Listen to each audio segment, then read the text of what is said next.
midway through the second half, Colin takes down Robbie Finley. He's already on a yellow card. To what extent did you think that he should have gotten a second caution? Would I surprise you if I said I don't remember that play? It seemed like there was a lot of taking down by Colin throughout the match. Really, I thought undisciplined stuff in the first half. One time he didn't get called for a foul. But we knew what to expect, and I wasn't going to the referees asking for anything tonight. I don't think it was the night for it. I think it would have been wasted effort and wasted breath. Steve. Just go ahead. Not really on. Be loud. The ball's off the woodwork. Did they make that tougher to take because of how many chances you had, and to see it bounce away like that? To be honest, I think that this group is a little bit used to that. We've been in a lot of these games and had a lot of balls go off woodwork, and it's an unfortunate situation. It's you look at it in one way, it's a credit to what we do in the match, and a credit that we're creating chances, and a credit that we're really, really close to taking those chances. But Kansas City had a couple clear-cut chances that they didn't put on the frame. So, I can whine about hitting posts when Peter could probably whine about his players who should have put those on frame. Kyle McCarthy, Fox Soccer. And Jason, what do you say to your guys after this kind of game and the effort you put in and being able to take it all the way to that point and just not being able to get it done? I'm a person that means what he says and says what he means, and I told him yesterday, and I've been telling him for a while, and I believe I told it in the press conference the other day, that for me there was no way for this group to lose. I think that we were in a no-lose situation in this match. I think that just by getting to this final, it was a remarkable statement about what this group of players has been able to do and what this group of men has been willing to do together. So for me, to lose on penalties, it's difficult, hard to swallow. Been to a lot of finals and not won enough. But I'm so proud of what the group has done all year that it's going to be quickly forgotten in my mind. Steve. Steve Davis, NBC. Considering how many chances you guys did create, if we'd said you'd create that many chances, good chances, would you think you would have won? I don't know that I would have assumed that, Steve. I do think that I would have told you we would create those chances. So that came through. But I also think that Kansas City is a very dangerous team. So I would have said that I thought this game tonight probably could have been a little bit higher scoring and wouldn't have been surprised if it had ended 3-3.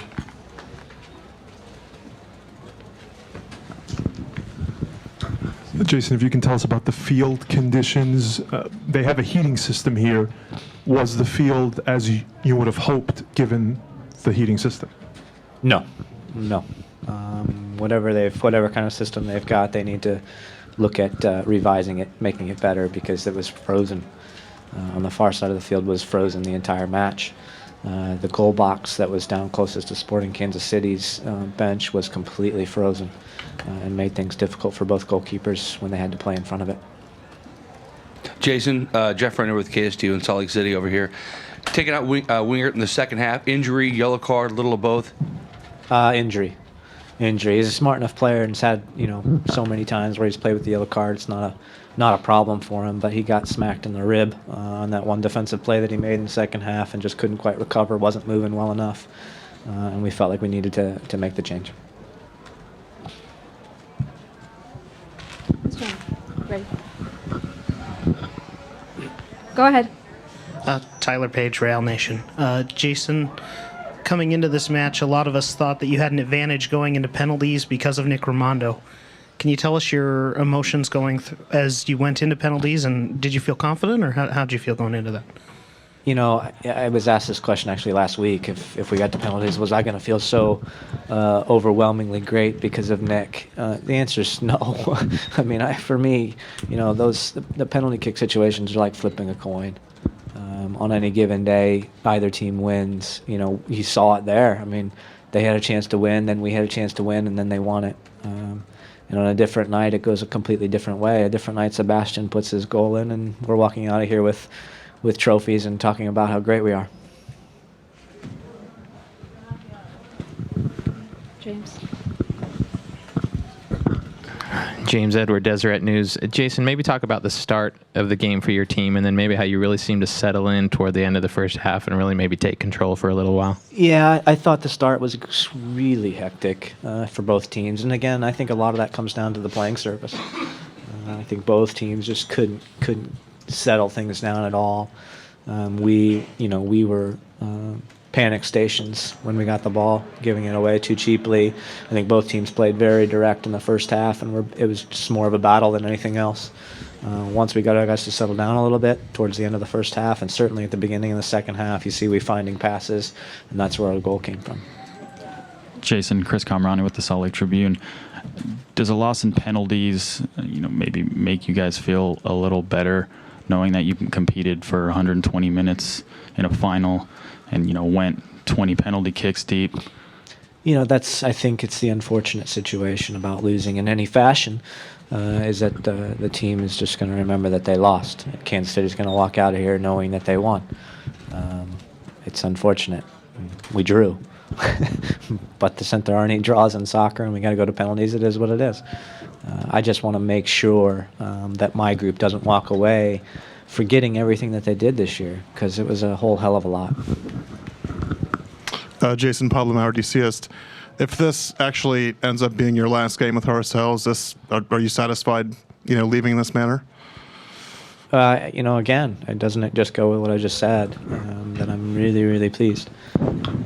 Over the moon with what this group did this year. Surprised. I think they overachieved.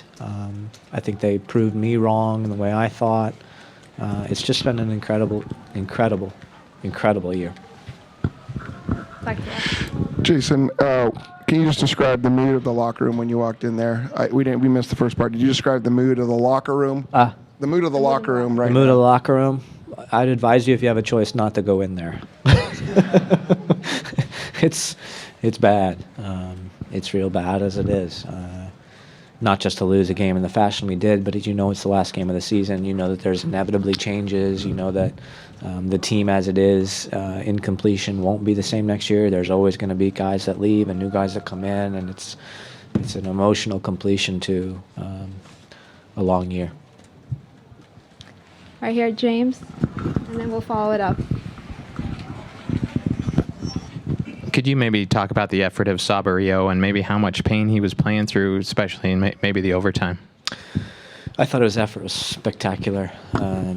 It was, just like the last time he played the Galaxy game, the second one at home. I thought his effort was unmatched and unparalleled, and when he does that, he's an extremely good player, as you saw. So, extremely important player for us. Scores the goal that, you think might win you the game. And then he was cramping a little bit in the second half, and I think that has a lot to do, again, with the surface and the weather and the fact that he hadn't played 90 minutes in a month. But he battled through it. I'm really pleased with him.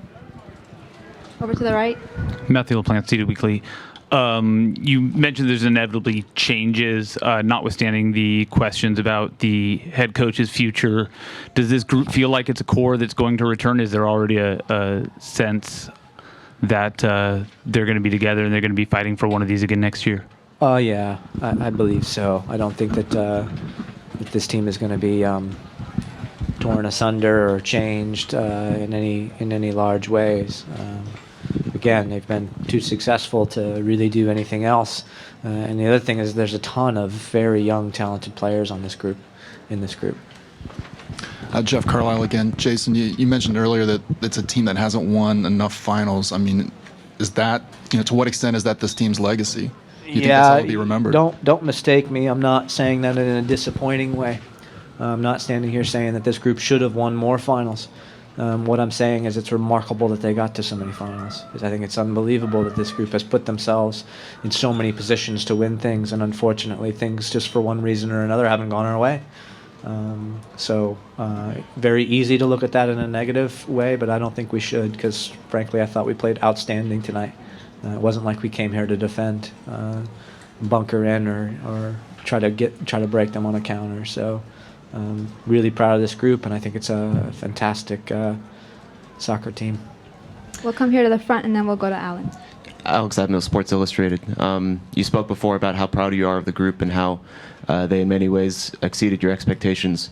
with time, how do you think, based on what you know about the players, how do you think they'll look back on this year and particularly this game? I think they'll look back on it the exact same way. I think that they all realize that this is a special group that was put together this year. The camaraderie and the fellowship in the locker room has been second to none. When you talk to some of the players individually, you get those exact same sentiments that this has been a special year and a special group to be a part of. Hi, Alan Black, the San Francisco Chronicle. The Salt Lake fans really represented out there today. They were really great. Have you got a message for them?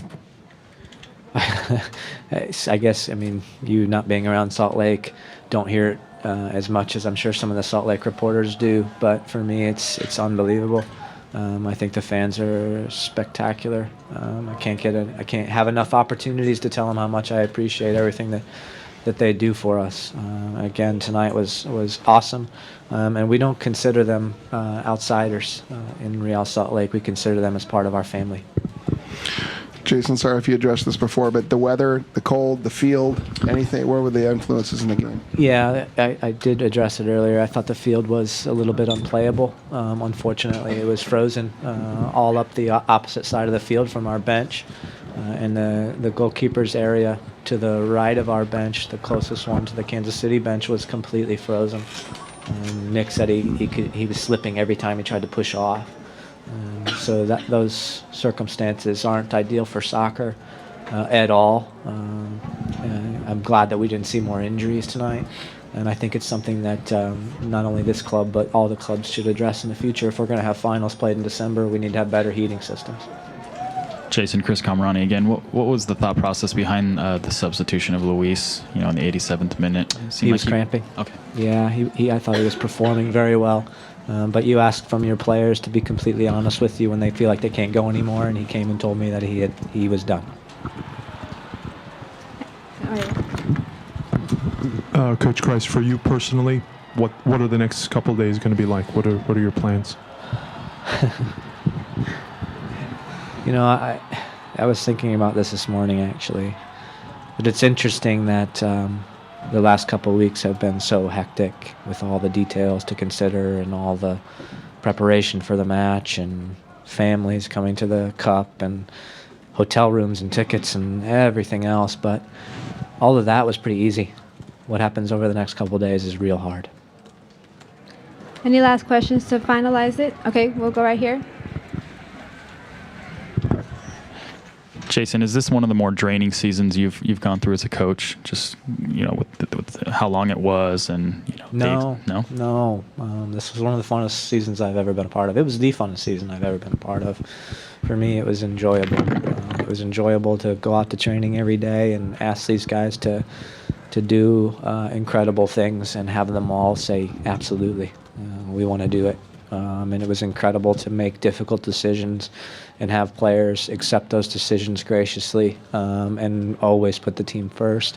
Last night we were watching a highlight video and watching the goals that we scored and some great ones.